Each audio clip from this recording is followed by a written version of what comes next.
তাহলে এই রাজাকারগুলো 16ই ডিসেম্বরের পর কোথায় গেল? এইটাই আমার প্রশ্ন ছিল আপনার কাছে, যে রাজাকাররা তাহলে কোথায় গেল, রাজাকাররা কোথায় আছে? এই প্রশ্নটা বাংলাদেশে এখন কেউ জবাব দিচ্ছে না। বাংলাদেশে 16 ডিসেম্বর পর দুটো জিনিস হলো, যারা মুক্তিযুদ্ধ ছিলেন, যারা সব কিছু হারিয়ে ইন্ডিয়াতে লক্ষ লক্ষ লোক আমাদের ভাই বোনরা এখানে ছিল, ওরা সব দেখলো আমরা এখন মুক্তি পেয়েছি, পাকিস্তান আর্মি সারেন্ডার করেছে, ওরা ইন্ডিয়া থেকে ওখানে গেল। ম্যাক্সিমাম লোক চলে গেল, হিন্দুদের ছাড়া ম্যাক্সিমাম লোক চলে গেল। আর ওখান থেকে ম্যাক্সিমাম লোক যারা রাজাকার ছিল, যারা জামাতের লোক ছিল, ওরা ইন্ডিয়াতে ঢুকেছে, ওটা বেঙ্গলে ঢুকেছে, ওরা আসামে ঢুকেছে, ওরা ত্রিপুরায় ঢুকেছে, ওরা সব জায়গায়। আর ওদেরকে অ্যাসিস্ট্যান্স কে দিল কোয়াইটলি? ওদেরকে অ্যাসিস্ট্যান্স দিল জামাতে ইসলাম হিন্দ। জামাত ইসলাম হিন্দ ওদেরকে আনলো।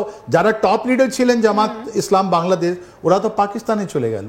বাট যারা মাঝারি বা ছোট কাডার হিসাবে ছিলেন, ওরা সবাই ওখান থেকে পালিয়ে আমাদের ভারতে তারপরে ফেরত যাননি। মানে কেন যে 1975 পর্যন্ত তো আপনার মুজিব ছিলেন, 71 থেকে 75। তারপর আপনার মিলিটারি রুল ছিল, রাইট? মিলিটারি রুলে আজম খান নিজে এসছে, ওরা ছেলেকে ব্রিগেডিয়ার সাহেব উনি ওনাকে ফৌজে ভর্তি করা হয়েছে, এইসব আলাদা কথা আছে। কিন্তু এই যে রাজাকার যারা রিভার্স যেটা করলেন, ওরা ইন্ডিয়াতে এইটা 3টে জায়গা। এটা ডকুমেন্টারি এভিডেন্স কোথায় থেকে আমরা বলছি এসব কথা?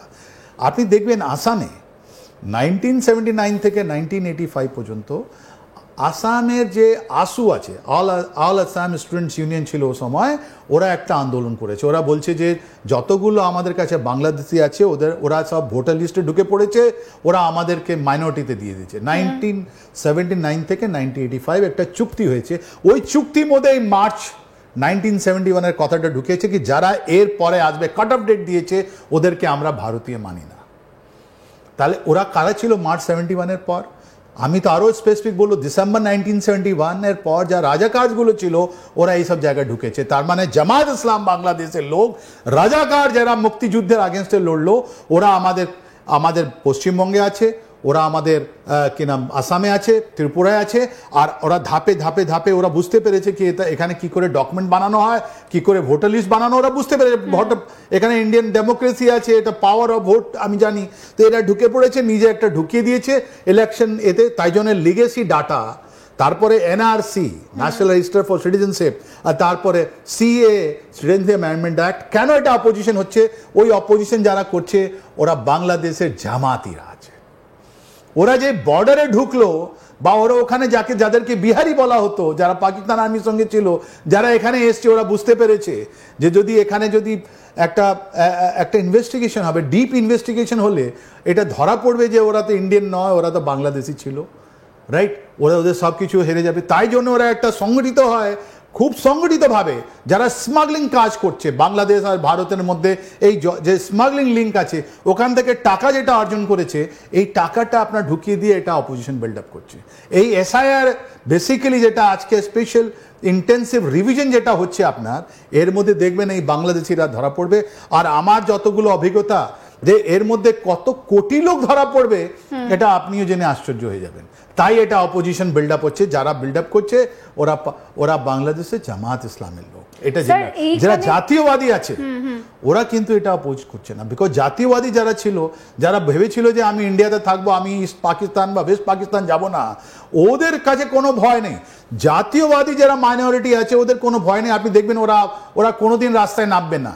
কিন্তু বাংলাদেশ থেকে জামাত এসছে, যারা বাংলাদেশ থেকে যা বিহারি এসছে, ওদের ভয় আছে, আর ওরা অপোজিশন করেছে। এখন ওরা খুবই সংগঠিত, ওদের কাছে অনেক পয়সা, বিকজ অফ মানি যেটা আছে। তাই জন্য এটা দু রকমে আমাদেরকে দেখতে হবে। একটা জাতীয়বাদী মাইনরিটি আছে, আর একটা আপনার যেটা জামাত ইসলাম বাংলাদেশে যেটা আমার জামাতি আছে, ওরা যারা আমাদের ইন্ডিয়াতে এসছে, ওরাই গন্ডগোল করছে, ওরাই এসব যতগুলো জিনিস আমাদের এনআরসি, সিএ, এসআইআর, এটা অপোজিশনটা করছে। আর এই গভর্নমেন্ট যেটা আছে, স্টেট গভর্নমেন্ট আছে, যেটা যাদের স্টেট গভর্নমেন্ট আছে, ওরা এখন বুঝতে পেরেছে এরা খুব সংগঠিত আছে, এদের কাছে পয়সা আছে, তাই জন্য ওরা ভয় করছে।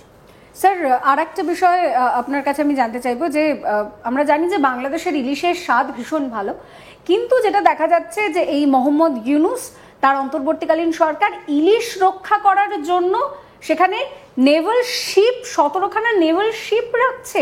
মানে ইলিশকে বাঁচানোই কি এই নেভাল শিপের কাজ, নাকি এর নেপথ্যে ভারতকে কিভাবে বিপাকে ফেলা যায় তার একটা ব্লু প্রিন্ট ছকার ইউনূস চেষ্টা করছেন? যদিও সেই চেষ্টা যদি করে থাকেন, ব্যর্থই হবে সেই চেষ্টা। অ্যাবসলিউটলি ওটা ব্যর্থ হয়েছে। আপনি দেখুন বাংলাদেশে ফেব্রুয়ারি মাসে ইলেকশন বলে ওরা অ্যানাউন্স করেছে, হবে না আমি জানি, ওটা হবে না, ওর অনেকগুলো কারণ আছে। ওরা দেখছে কি ধাপে ধাপে যে অ্যান্টি ইন্ডিয়া যেটা এরা ফিলিং তৈরি করেছিল ওটা শেষ।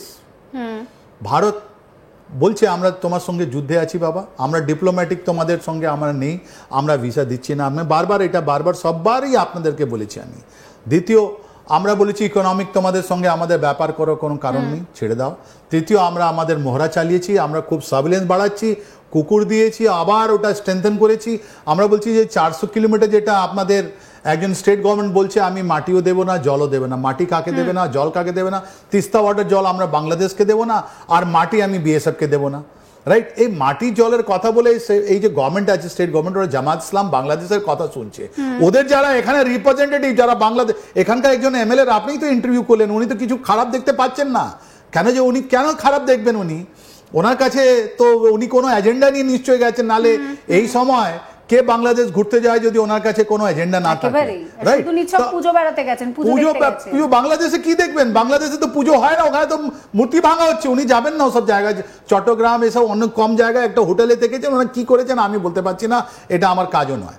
কিন্তু আমি এটা আপনাকে শুধু বলে দিই কি যে এখানে যারা এত ভালোভাবে সংগঠিত হয়েছে যে স্টেট গভর্নমেন্ট ওর চাপে আছে, ওরা তাই জন্য বলছে আমি যদি ভারতীয়, আপনি একটা মা ভারতীয় থাকেন, তাহলে আমাদের কি ভয় আছে? আমাদের কোনো ভয় নেই। তুমি যতগুলো ডকুমেন্ট দেখতে চাও দেখো, আমি কোথায় আছি, কোথায় জন্ম নিয়েছি, কোথায় স্কুল পড়েছি, আমার মাটি কোথায় আছে, সব জিনিস তো আছে আমাদের কাছে। আমার বাবা বয়স যত ছিল অরিজিনাল আছে। এটা তো হতে পারে না আমার বাবা বয়স 51, আমার বয়স 41। এটা কি সম্ভব? এটা সম্ভব ছিল না। কিন্তু ওরকম যে জিনিসটা ঢুকেছে আমাদের ভোটের মাধ্যমে, ওইটা এসআইআরতে শেষ হয়ে যাবে। তাই জন্যে একটু আপনি এখন মাছের কথা বলছেন, এটা ভেরি সেন্টিমেন্টাল কথা আপনি বলছেন, রাইট? আপনি বলছেন নেভি, আপনি যদি মাছের একটা লাইফ সাইকেলটা আপনি দেখেন, ডিম থেকে নিয়ে ওরা বড় কবে হয়, বড় থেকে আবার ঢুকে বেরিয়ে যদি কোথায় যায়, আপনি বলুন তো ওখানে বাংলাদেশ নেভির যেটা যতগুলো সামরিক যেটা জাহাজগুলো আছে, নৌসেনা জাহাজগুলো আছে, কোথায় ডিপ্লয় করবে? আপনি পদ্মা রিভারে ঢুকিয়ে দেবে নাকি? এটা তো ওখানকার সেনার কাজ নয়, এটা নৌবাহিনীর কাজ নয়, এটা ওটা জেনে বোঝে ওরা বলেছে। ওরা জেনে বুঝে পদ্মা নদীতে কোথায় যাবে রে বাবা? ওখানকার কাজ, ওদের একটা ফিশারি ডিপার্টমেন্ট আছে, ওদের ডিস্ট্রিক্ট অ্যাডমিনিস্ট্রেশন আছে, রাইট? ওর ডিভিশন 8টে ডিভিশন আছে, 64 ডিস্ট্রিক্টস আছে। ওদের ডিভিশনের কাজ কি তোরা ভাই পদ্মা যাস না, খোকা হিলি ধরিস না।